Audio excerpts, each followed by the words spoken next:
सुकून कनाडा में मिलता है? नहीं नहीं, सुकून कहाँ मिलता है? अल्लाह फरमाता है अला बिज़िक्रिल्लाहि तत्मइन्नुल कुलूब। अगर तुम सुकून चाहते हो तो तुझे अल्लाह के जिक्र से ही सुकून मिलेगा। इसलिए ए मुसलमानों, मैं आपसे कहना चाहता हूँ, अगर आप सुकून चाहते हैं अल्लाह का जिक्र करें। अस्मत मुस्तफा में आप आए हुए हैं, ये भी अल्लाह का जिक्र आप सुनने के लिए आया है, अल्लाह के रसूल का जिक्र आप सुनने के लिए आया है। इसलिए अदब से आप बैठा करें। आपके इलाके में सालों में ना जाने कितने जलसे होते हैं, उलमा की तकरीरें होती है कि भाई जब आप जलसे में आते हैं तो कम से कम आप टोपियां लेकर के आए, अपने सर पे आप टोपी रखा करें, रुमाल आप सर पे बांध के बैठा करें।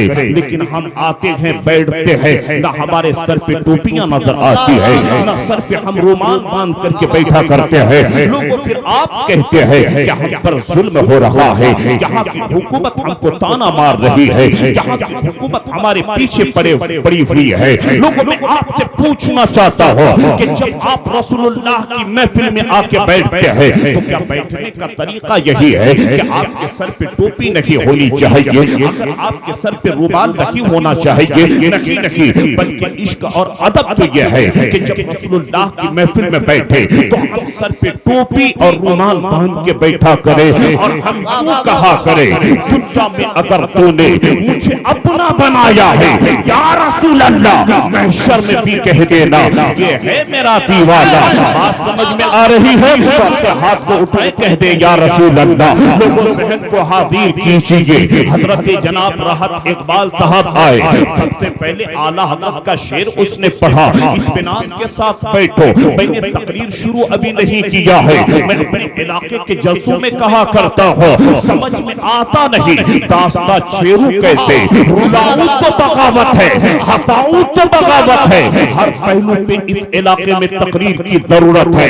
न बेटा बाप की आज अदब करता हुआ नजर आता है, न बेटी माँ की ताज़ीम करती है, न इलाके के लोग उलमा की इज्जत करने के लिए आगे बढ़ता है। हर पहलू पे गुफ्तगू की जरूरत है। लोग आज मस्जिदों में जाके बैठता है, बल्कि अल्लाह के घर में इंसान जब जाके बैठे तो दुनिया की बातों को भुलाते अल्लाह और अल्लाह के रसूल का जिक्र किया करे, अल्लाह की तस्बीह पढ़ा करे, मुस्तफा पे दुरूद पढ़ा करे। लेकिन साहिब आज ऐसा नहीं होता। जब चंद लोग आज मस्जिदों में जाके बैठते हैं वो तो अल्लाह की तस्बीह बयान नहीं करता, रसूल कायनात पर दुरूद पाक नहीं पढ़ता, लेकिन इतना जरूर है कि चंद लोग मस्जिद में बैठकर अपनी सोसाइटी वालों की खिदमत करता हुआ नजर आता है, यहाँ तक कि मस्जिद के इमाम की बुराई करता हुआ नजर आता है। जिस इमाम के पीछे आप नमाज पढ़ते हैं साहिब, उसी इमाम की आप खिदमत करते हुए नजर आते हैं। आप कहते हैं उलमा क्या है? सुनो, उलमा तुम्हारे दीन के रहनुमा है, अगर न होते तो आज हमारी ईमान सलामत न होती। उलमा कम तनख्वाह लेकर उलमा बेलौस आपके और हमारे बीच रह करके दीन की खिदमत करता है, हमारे बच्चों के मुस्तकबिल को रोशन करता है। साहिब जहन को हाजिर करके सुनिएगा, इलाके में हर पहलू पर तकरीर की जरूरत है। हम नहीं बोलेंगे तो कौन बोलेगा? इसलिए हम आपसे जुड़े हुए हैं, या उलमा आपसे जुड़े हुए हैं। आपकी हर चीज को मैं जानता हूँ कि आप किस रास्ते को इख्तियार कर आप कर लिए हैं। साहिब जहन को हाजिर करें। आखिर इंसान को सुकून कहाँ मिलता है? मस्जिद में दुनिया की आज आप बात करते हैं, फिर कहते हैं यहाँ की जालिम हुकूमत हमारे पीछे पड़ी हुई है, हम पर अंगुश्तमाई कर रही है। साहिब आप अपनी बातों को अपने दिल पे हाथ रख करके मेरी बात सुनना। हालात आपके उतने अच्छे नहीं है। मुसलमानों ये तो बताओ, हिंदुस्तान की सरजमीन पर मुसलमानों की हुकूमत 1000 साल तक रही, लेकिन आज आप और हम बेचारे पीछे जा रहे हैं। हमको मारे लोग हम पर न जाने लोग हम पर हमला करते हुए नजर आते हैं। आखिर क्यों हम सवाल की तरफ आज क्यों जा रहे हैं? वजह यही है कि हमने अल्लाह और अल्लाह के रसूल को भुला दिया, उलमा की सोहबत में हमने बैठना छोड़ दिया। हमारे नौजवान आज बिगड़ते हुए नजर आ रहे हैं। कभी देखो तो फलाने का बेटा शराबी बनता हुआ नजर आता है, जाता है जाकर के कहता है अगर मेरा बेटा शराबी बन रहा है, मेरे बेटे के लिए आप तावीज कर दीजिए। मैं आपसे पूछना चाहता चाहता हूँ साहिब कि आप कितने कौन से रास्ते को आपने अपनाया है कि आज आपके बेटे गाली देते हुए नजर आते हैं, शराब पीते हुए नजर आते हैं। लोगों सुनो, अगर आप दुनिया में कामयाब होना चाहते हैं तो मुस्तफा को अपना आइडियल बनाना पड़ेगा। अगर दुनिया में आप कामयाब होना चाहते हैं तो मुस्तफा जाने रहमत सल्लल्लाहु अलैहि वसल्लम के तरीके पे आपको चलना पड़ेगा। इसलिए तो डॉक्टर इकबाल ने कहा था, तरीक़े मुस्तफा को छोड़ना के बच्चे बर्बादी।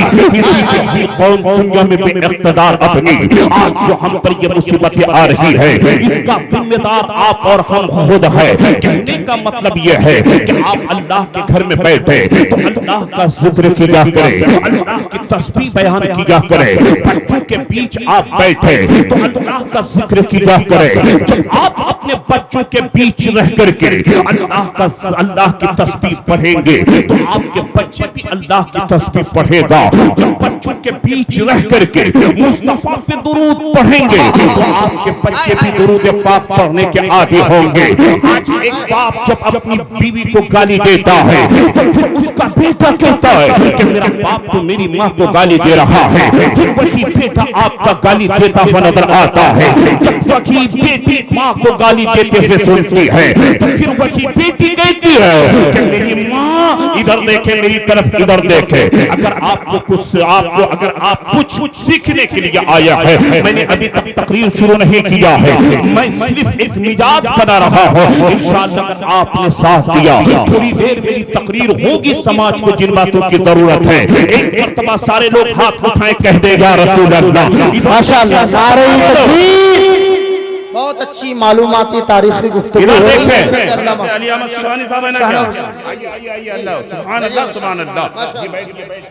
देखिए इनकी नदामत करते हुए जितने साल हो गए शायद हम लोगों की उतनी उम्र हो रही है कि नहीं है। देखिए आप सारे लोग, जनाब हलचल सीवानी साहब आ चुके हैं, माशाअल्लाह। बात समझ में आ रही है? आप अपने बच्चों के सामने अच्छी ज़बान का इस्तेमाल करें। आपके बच्चे आज बिगड़ते हुए नजर आते हैं। आज आपके बच्चे उलमा के करीब नहीं जा रहे हैं। वजह यही है कि जब बाप उलमा के करीब नहीं रहा तो बच्चे भी आज उलमा के करीब नहीं जा रहे। अपने बच्चों को अच्छी तालीम दिलाया। अगर माँ बाप अपने आपस में अच्छी बात करते हैं ना साहिब, तो आपके बच्चे भी अच्छी आदत के मालिक हुआ करते हैं। अगर बचपन ही से अपने बच्चों के सामने अगर रसूल पाक सल्लल्लाहु अलैहि वसल्लम का जिक्र करेंगे, गौसे आदम की तारीख बच्चों के सामने बयान करेंगे, सरकार इमाम हुसैन का आप जिक्र करेंगे, आप अपने बच्चे के सामने औलिया इकराम का जिक्र करेंगे, आपका बेटा वली तो नहीं हो सकता है लेकिन आशिक़े गौसे आदम जरूर बनेगा। आपका बेटा आशिक़े गरीब नवाज जरूर बनेगा। जब आप अपने बच्चों के सामने इन औलिया का जिक्र करेंगे तो आपके बच्चे बड़े होकर आपका वफादार बनेगा। साहिब मैं बताऊं आज इलाके के हालात क्या हैं? हजरत अल्लामा करामत साहब से पूछ लिया, हमारे इलाके के इन उलमा से पूछे। आए दिन ये बात आती है जब एक बाप इंतकाल करता है तो भाई अपनी बहन के लिए घर के दरवाजे तक बंद कर देता है कि नहीं? इलाके के लिए मामला, अगर एक बाप इंतकाल करता है तो भाई बहन के लिए घर के दरवाजे बंद कर देते हैं। माँ इंतकाल करती है तो भाई अपनी बहन के लिए घर के दरवाजे तक बंद कर देते हैं। समाज में अगर कोई इंतकाल करता है तो उसकी बहन अपने भाई के घर के दरवाजे को नहीं आती है बल्कि अपने पड़ोस के यहाँ आती है। बेचारी आकर के उनके यहाँ खाना खाती है या नहीं खाती है, लेकिन आंख में आंसू लिए हुए अपने ससुराल को जाती है। अल्लामा करामत साहब से मुलाकात होती है ना, वो कहते हैं बहन कहाँ आई थी? वो कहती है कि मैं तो आई थी इस मैयत को देखने के लिए, फलाने औरत का इंतकाल हो चुकी है, मैं उसको देखने आई थी, लेकिन मैं भाई के घर पे ना गई। मैंने तो उनके यहाँ खाना उम्दा खाया लेकिन मेरे दिल को तसफ्फी नहीं हुई, मुझे सुकून नहीं मिला। काश अगर मेरा भाई मोहब्बत से मुझे पानी पिला दिया होता तो मैं खुश होकर के जाती। क्यों आपने इन चीजों को अपना लिया है? क्यों बाप के इंतकाल के बाद बहन के लिए घर के दरवाजे बंद कर देते हैं? क्यों माँ के इंतकाल के बाद आप अपनी बहन के लिए घर के दरवाजे बंद कर देते हैं? क्यों आप ऐसा करते हैं? है, ऐसा न करना। आप कहते हो हम हुसैन के चाहने वाले हैं, हुसैन के हम सच्चे गुलाम हैं। सुनो, करबला वालों ने ये पैगाम दिया है। अल्लाह अकबर। ए लोगों, बस एक चीज आप सुन ले, करबला ने ये पैगाम दिया है कि एक बहन अपने भाई से कितनी मोहब्बत करती है, एक भाई अपनी बहन से कितनी मोहब्बत करता है। अल्लाह अकबर। मेरे इमाम का काफिला मदीना शरीफ से मक्का के लिए रवाना हो रहा था। रौदतुश शुहदा के अंदर मौजूद है। मेरे भाई, बहन से बेपनाह मोहब्बत करना, बहनें आपसे बेपनाह मोहब्बत करती है। जब एक काफिला चला तो मेरे आका हुसैन की एक बेटी थी जिसका नाम हजरत सुगरा था।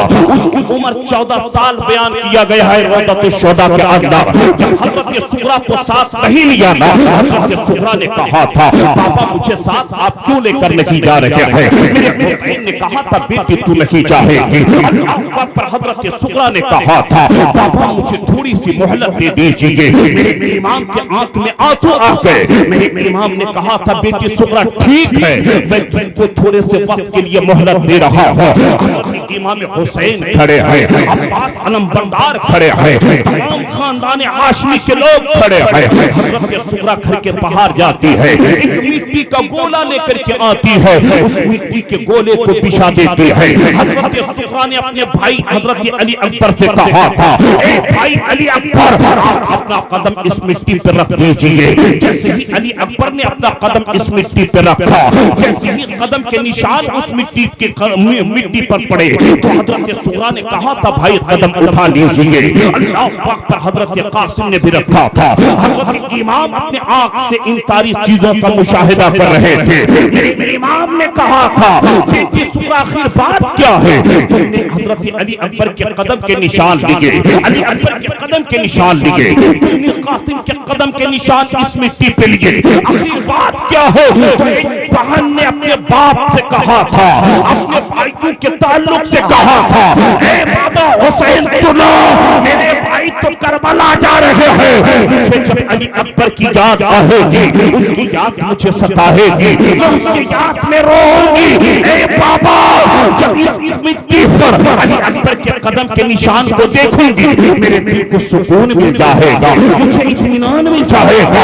यहाँ से पता चला कि बहनें अपने भाइयों से बेपनाह मोहब्बत करती है। इसलिए अगर माँ बाप इंतकाल कर जाए, बहन के लिए घर के दरवाजे बंद न करना, बल्कि बहन के लिए घर के दरवाजे खोल देना और बहन को बाप की कमी का एहसास होने न देना। जब बहन आए तो बहन को तोहफे दिया करना, इसलिए कि बहन को तोहफा देना किसी और की सुन्नत नहीं, बल्कि बहन को तोहफा देना मेरे मुस्तफा की सुन्नत। नारे तकबीर, नारे रिसालत, मज़हब इस्लाम, पैगंबर इस्लाम, असमत मुस्तफा कॉन्फ्रेंस जा रहे हैं। जनाब हलचल सीवानी साहब बैठे हुए हैं। मैंने इसलिए इन बातों पर जिक्र छेड़ा, मौजू और है, लेकिन मैंने इन बातों को आपके सामने रखना इसलिए बेहतर समझा कि इलाके को इन बातों की जरूरत है।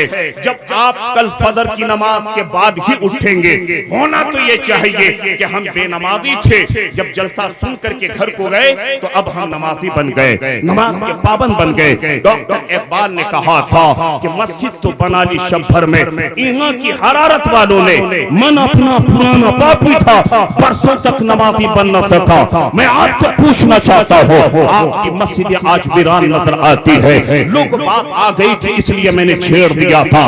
बहनों से आप मोहब्बत किया करें, रख दीजिए वहाँ। अब आप अपने जहन को हाजिर करें, आप अपने बच्चों के सामने अच्छी बातें किया करें। जब आपके बच्चे आपकी बात को सुनेंगे तो फिर आपके बच्चे के मुस्तकबिल खराब नहीं होंगे। मेरी बहनें, मैं आपसे आज पूछना चाहता हूँ, क्यों तेरा बेटा जब बड़ा होकर के बिगड़ता है तू जाती है किसके पास? जो ढोंगी बाबा है, जिसको सूरह फातिहा तक पढ़ने नहीं आता है, जिसको कुरान नहीं मालूम है, जिसको मज़हब इस्लाम मालूम नहीं है। मेरी बहनों को देखो, उनके पास जाती है, पापा मुझे ताबीज़ दे दीजिए ताकि मेरे बच्चे दुरुस्त हो जाए, मेरे बच्चे बिगड़ गए हैं, पापा कुछ कर दीजिए। अरे सुनो, अगर तुमको पानी पे दम करना हो, कहीं चलने की जरूरत नहीं है, अपने मस्जिद के इमाम के पास चले जाओ, अपने इलाके के आलिम रब्बानी के पास चले जाओ। मैं तो ये कहता हूँ कि आज की तारीख में सबसे ज्यादा कामयाब वो शख्स है जो 5 वक्त की नमाज पाबंदी के साथ पढ़ लेता है। ऐ लोगों, आप अपने इमाम के पास चले जाए, इमाम से कहें कि हजरत पानी पे दम कर दीजिए। इन ढोंगियों के पास ना जाए जो तुझको लूटने की कोशिश करता है। तेरा ईमान कितना कमजोर हो गया। लोगों, कुरान पढ़ घर में, जो इंसान घर में कुरान की तिलावत करता है तो कुरान की तिलावत की बरकतें ये होती है कि वो घर तमाम मुसीबतों से अल्लाह उस घर की हिफाजत फरमा देता है। कुरान की तिलावत पर अपने बच्चों के सामने अच्छी बातें की जाकर, मेरी बहनें बच्चे आज बड़े होकर बिगड़ते हैं। आप देखें, अपने बेटे से आज आप परेशान है, बेटे से कहते हैं बेटा आपकी बात नहीं मानता है। आखिर वजह क्या है? आज हमारे बच्चे अपनी सेहत बनाने के लिए कहाँ जाता है? जिम में जाता है कि मैं जिम करूंगा, मेरी बॉडी खूबसूरत लगेगी, मैं अपने आप में बेहतर लगूंगा, लोग मुझे देख कर कहेंगे कि ये बड़ा हैंडसम लड़का है। लोगों, आज ये आपने किया है, लेकिन और इसी हिंदुस्तान की वादी में एक ऐसा नौजवान गुजरा है साहिब, अल्लाह पाक पर वो नौजवान जब उसको वर्जिश करने की तबीयत चाहती तो आप किसी जिम खाने में नहीं जाते, आप दौड़ने के लिए नहीं जाते, बल्कि वो नौजवान अपनी फौजों से कहता, ए मेरी फौजों सुनो सुनो, मुझे वर्जिश करने की ख्वाहिश हो रही है, लिहाजा पिंजरा खोल दिया जाए। बात समझ में आ रही है? तो आगे से लेकर पीछे तक सारे लोग हाथ उठाए कह दे या रसूल अल्लाह। सुनो, 14वीं सदी के सबसे बड़े साइंटिस्ट का नाम अगर है वो इमाम अहमद रजा फाजिल बरेलवी है। और इमाम अहमद रजा फाजिल बरेलवी है। इस बात को यही रहने दिया जाए, मैंने आला हजरत पे जिक्र छेड़ा था, आला हजरत मुजद्दिद भी है। और आला हजरत इतने बड़े आशिक रसूल जो कहते हैं जानो दिन होशो खिरत सब मदीने को पहुंचे, तुम नहीं चलते गजा सारा तो सामान गया। आला हजरत मुजद्दिद भी है, आला हजरत मुफस्सिर भी है, आला हजरत अपने वक्त के बेहतरीन खतीब भी है, और आला हजरत अपने वक्त के बहुत बड़े वली काबिल है। कौन आला हजरत है बता दो? जब भी कोई नाखा आए पहले आला हजरत का शेर पढ़ता है, उस्मान गनी आए पहले आला हजरत का शेर पढ़े, हजरत दीवानी आए पहले आला हजरत का शेर पढ़े, अल्लाह पाक पर ये हमारे उलमा आए पहले आला हजरत का शेर पढ़े। और आला हजरत अपने वक्त के खुतब का नाम आला हजरत है। आला हजरत बहुत बड़े वली काबिल थे। अल्लाह पाक पर आला हजरत फाजिल बरेलवी अली रहमतुल्लाह बरेली शरीफ में है। एक अल्लाह का वली आता है जिसका नाम धोखेशाह रहता है, लोग उसको धोखेशाह के नाम से कहते थे, इसलिए कि वो रह रह के गायब हो जाते। एक दिन वो धोखेशाह आया, आने के बाद कहता है अहमद रजा ये बताओ कि मुस्तफा की हुकूमत कहाँ पे है? मेरे आला हजरत कहते हैं कि पैगंबरी आदम की हुकूमत जमीन और आसमान पे है। वो धोखेशाह अल्लाह का वली कहता है कि मैं अपनी निगाह से देख रहा हूँ कि मुस्तफा की हुकूमत सिर्फ जमीन पे है, आसमान पे नहीं है। आला हजरत कहते धोखेशाह निगाह बंद कर, आसमान का मैला कर, मुस्तफा की हुकूमत आसमान पे भी चला करती है। अल्लाह पर वो धोखेशाह कहता है नहीं नहीं, मुझे मुस्तफा की हुकूमत नजर नहीं आ रही है। धोखेशाह मेरे आला हजरत की बारगाह से चला गया, लोग वहां चला थे। जैसे ही धोखेशाह वहां से निकला, आला हजरत अपने हाथ को रब की बारगाह में उठाता है और अल्लाह की बारगाह में अर्ज करता बारे इला धोखेशाह के विलायत के मियार पर बढ़ा दे। अभी 1-2 घंटा नहीं गुजरा है, धोखेशाह आता है मेरे आला हजरत की बारगाह में कहता है इमाम अहमद रजा खान, तूने सही कहा था कि मुस्तफा की हुकूमत जमीन पे भी है, मुस्तफा की हुकूमत आसमान पे भी है। आला हजरत की बारगाह में लोग कहते हैं कि 2-3 घंटा पहले आया था, उस वक्त कह रहा था कि मुस्तफा की हुकूमत सिर्फ जमीन पे है, आसमान पे नहीं है। तो मेरे आला हजरत ने कहा था कि वो जब मेरी बारगाह में आया था तो आसमान तक उसकी निगाह नहीं पहुंच रही थी, यानी अल्लाह के रसूल के मर्तबे को समझने की नहीं पा रहा था, मैंने दुआ किया तो अल्लाह ने धोखे शाह की विलायत के मियार को बढ़ा दिया और धोखे शाह को अभी अल्लाह के रसूल की हुकूमत आसमान पे नजर आ रही है। यहाँ से पता चला कि आला हज़रत अगर अपने हाथ को रब की बारगाह में दुआ के लिए उठाते तो अल्लाह ताला मेरे आला हज़रत की दुआ को फौरन कबूल कर लेते थे। आला हज़रत अपने वक्त के मुजद्दिद यानी 14वीं सदी के सबसे बड़े साइंटिस्ट का नाम इमाम अहमद रज़ा खान है। इमाम अहमद रज़ा बरेली की सरजमीन से सुन्नियों को पैगाम दे रखा है, पेश हक मुस्ता शफाअत सुनाते जाएंगे या रसूल अल्लाह, आप रोते जाएंगे सबको हंसाते जाएंगे। बात समझ में आ रही है? बस थोड़ी देर। आज आपके बच्चे बिगड़ रहे हैं, बिगड़ रहे हैं कि नहीं? अगर दौरान तकरीर आला हजरत का जिक्र ना करूं तो लगता ही नहीं कि मेरी तकरीर। क्या बात है, जिंदाबाद। खाते हैं आला हजरत का, गाते हैं मेरे आला हजरत जी। मेरे पीर ताज शरिया ने कहा था, जिंदगी ये नहीं है किसी के लिए, जिंदगी है नबी की, नबी के लिए। ना समझ मरते हैं जिंदगी के लिए, जीना मरना सब कुछ है नबी के लिए। लोगों मेरे आला हजरत से बेपनाह मोहब्बत करो, मसल के आला हजरत पे डटे रहो। लोगों बच्चे बिगड़ रहे हैं। जनाबे हलचल दीवानी आए, हजरत मेरा बच्चा बिगड़ रहा है, मेरा बच्चा लौटने का आदी बन गया है, माँ की इज्जत नहीं करता, बाप की इज्जत नहीं करता। आखिर वजह मेरी बहनें, तुम बच्चों की परवरिश किस तरीके से कर रही हो? तुम अपने बच्चों को तालीम और तरबियत कैसी दे रहे हो? वो नौजवान कहता है मेरी फौज सुन, मुझे वर्जिश करने की ख्वाहिश है, पिंजरा खोलो। क्या खोलो? आज से 6-7 महीना आपके इलाके में 6-7 महीना पहले शेर के बारे में बात चली थी। सोशल मीडिया में एकदम ये बात फैली हुई थी कि फलाना जगह शेर नजर आया, लोग रात को घर से नहीं निकल रहे हैं, है कि नहीं मौलाना साहब? लेकिन उस नौजवान की ख्वाहिश होती तो कहते पिंजरा खोलो, हमको वर्जिश करने की ख्वाहिश है। ये नौजवान घुसता शेर के साथ वर्जिश करता। क्या करता था? शेर के साथ वर्जिश करता था। अल्लाह पर ये नौजवान जज्बे में आया, शेर के ऊपर वाले जेबरे को पकड़ता है एक हाथ से और दूसरे हाथ से शेर के दूसरे जेबरे को पकड़ता है नीचे वाले को। ये नौजवान उस शेर को फाड़ देता है।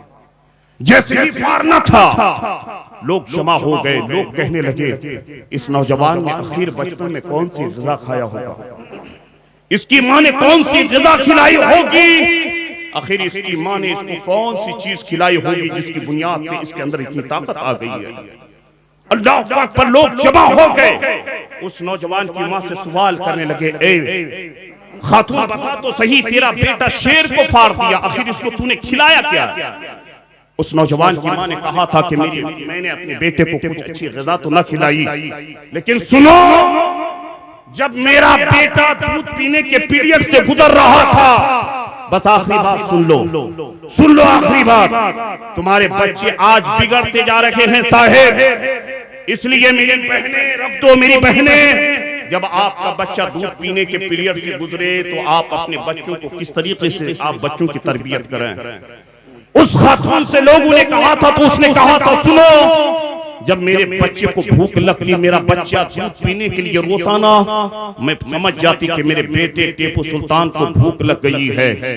मैं अगर बेवजू रहती तो मैं अपने बेटे को रोने देती, फिर मैं दूध पिलाती। अल्लाह पर टीपू सुल्तान की माँ कहती है, पहले मैं वजू बनाती और पहले वजू बनाने के बाद पैगंबर आदम पे मैं 11 मरतबा दुरूद पाक पढ़ती, फिर अपने बेटे टीपू सुल्तान को दूध पिलाती थी। टीपू सुल्तान की माँ कहती है, अगर मेरे बेटे टीपू में ये ताकत आई है तो किसी ग़िज़ा की वजह से नहीं, बल्कि मुस्तफा पे दुरूद पढ़ने की वजह से ये ताकत आई है। इसलिए मेरी बहनें, जब बच्चे को आप दूध पिलाए तो किसी की ग़ीबत ना करे, किसी को गालियां ना दे, ससुर को कोसा ना करे, सास को गालियां ना दिया करे, पड़ोसन से आप झगड़ा ना करे। जब बच्चे को आप दूध पिलाएं तो आप कुरान की तिलावत करते हुए पिलाएं। जब आप अपने बच्चे और बच्चियों को दूध पिलाएं तो मुस्तफा की नाम पढ़ते हुए पिलाएं। जब आप अपने बच्चों को दूध पिलाएं तो मुस्तफा पे दुरूद पढ़ते हुए पिलाएं।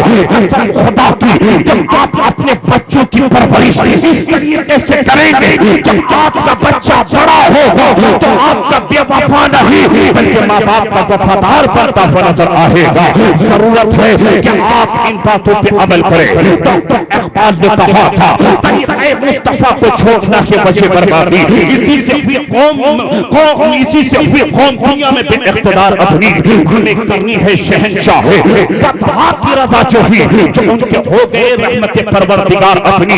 लोगों अल्लाह पाक हम सबों को इन बातों पे अमल करने की तौफीक अता फरमाए। बच्चों की अच्छी तरबियत करें, बच्चों को आप अच्छी तालीम दें। अब मेरी तकरीर शुरू होने को था लेकिन वक्त हो गया, अब मैं तकरीर आगे नहीं बढ़ाऊंगा, बस मेरी तकरीर खत्म होने को है। हज़रत मौलाना नूरुल खुदा ने कहा था कि हज़रत नारे तकबीर, नारे रिसालत, माशाअल्लाह खतीब नाम पे ये जलसा हो रहा है। मैं सिर्फ 5 आदमी से कहूंगा कि 500 रुपए मस्जिद के नाम पे लाए। चंदा मैं करता नहीं हूँ लेकिन मौलाना नूरुल हुदा ने मुझसे कहा कि हज़रत चंदा कर दीजिए। लोगों शायद के साल में